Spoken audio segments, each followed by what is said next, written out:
নমস্কার বন্ধুরা, আমি রাহুল।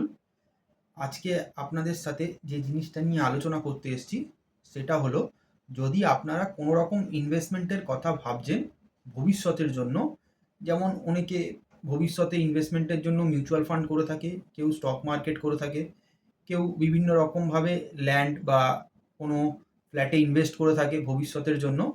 যেটাই ইনভেস্টমেন্ট করতে চলেছেন ভবিষ্যতের জন্য, খুবই ভালো ডিসিশন নিচ্ছেন। বাট মিউচুয়াল ফান্ড বা স্টক মার্কেটে যদি ইনভেস্ট করতে চলেছেন, যদি আপনারা এখনো পর্যন্ত ইনভেস্ট শুরু করেননি, তাহলে এটা খুব ভালো সময় ইনভেস্ট করার। যদি আপনারা ভাবছেন ইনভেস্ট করবেন, তাহলে আপনারা আগে এই তিনটে কাজ দেখুন যে এই তিনটে কাজ কি আপনি অলরেডি করেছেন।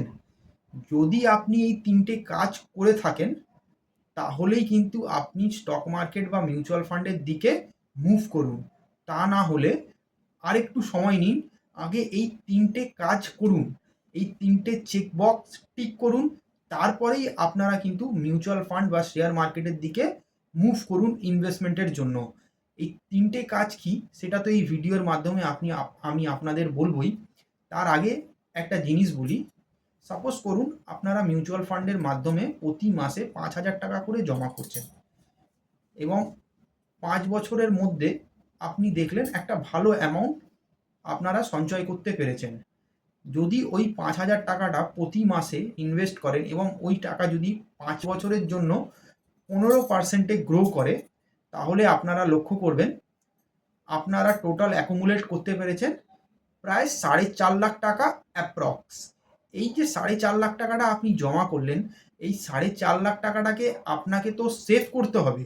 যদি এটা 5 বছর বাদে এমন কোনো ঘটনায় যাতে খরচ না হয়ে যায়, তার জন্য আপনাকে এই তিনটে কাজ করেই কিন্তু মিউচুয়াল ফান্ড বা শেয়ার মার্কেটের দিকে আসতে হবে।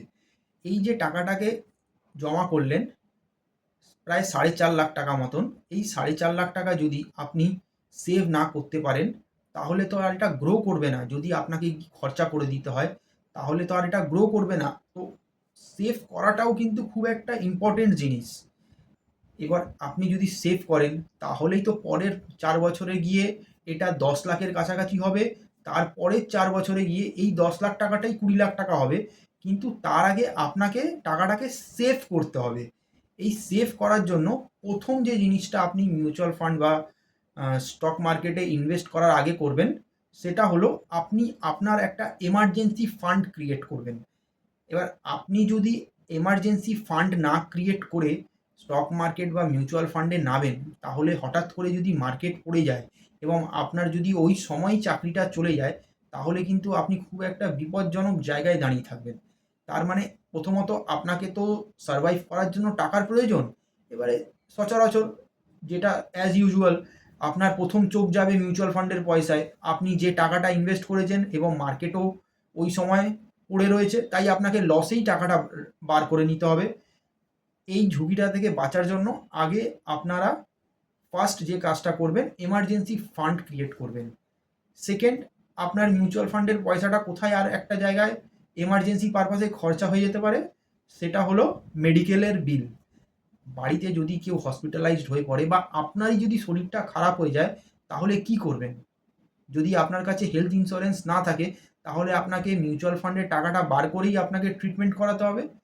তার জন্য সেকেন্ড যে কাজটা আপনার খুবই গুরুত্বপূর্ণ, খুবই মানে এটা না করে শেয়ার মার্কেটে একটা পা ফেলবেন না বা মিউচুয়াল ফান্ডে একটা টাকা ইনভেস্ট করবেন না, সেটা হলো হেলথ ইন্স্যুরেন্স। যদি না আপনি হেলথ ইন্স্যুরেন্স নেন, আপনার কিন্তু একটা হেলথের হসপিটালের বিল আপনার মিউচুয়াল ফান্ডকে জিরো করে দিয়ে চলে যাবে।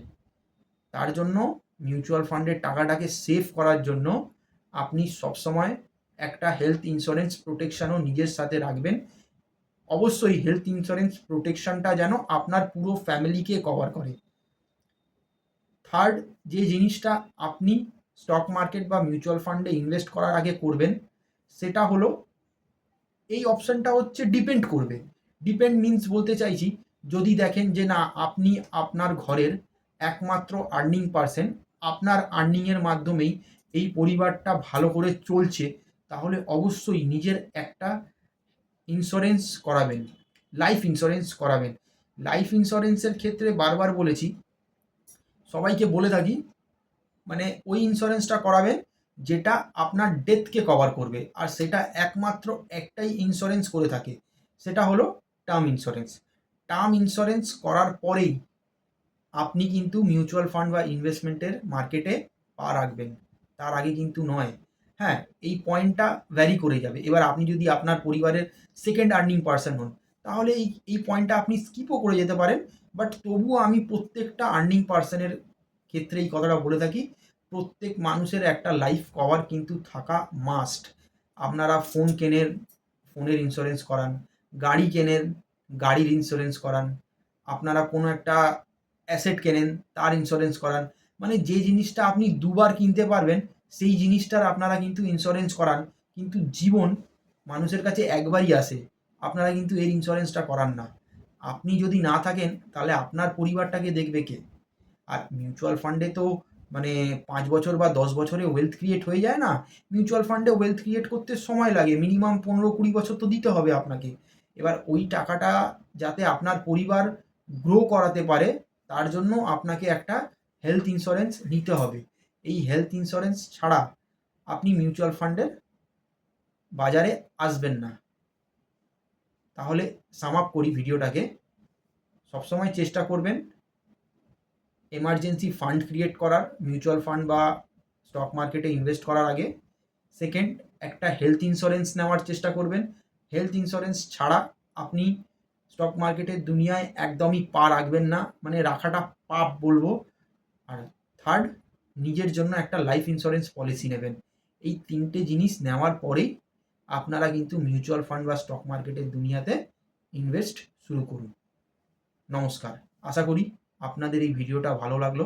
যদি এই ভিডিওটা আপনাদের পছন্দ হয়ে থাকে, তাহলে অবশ্যই লাইক করবেন।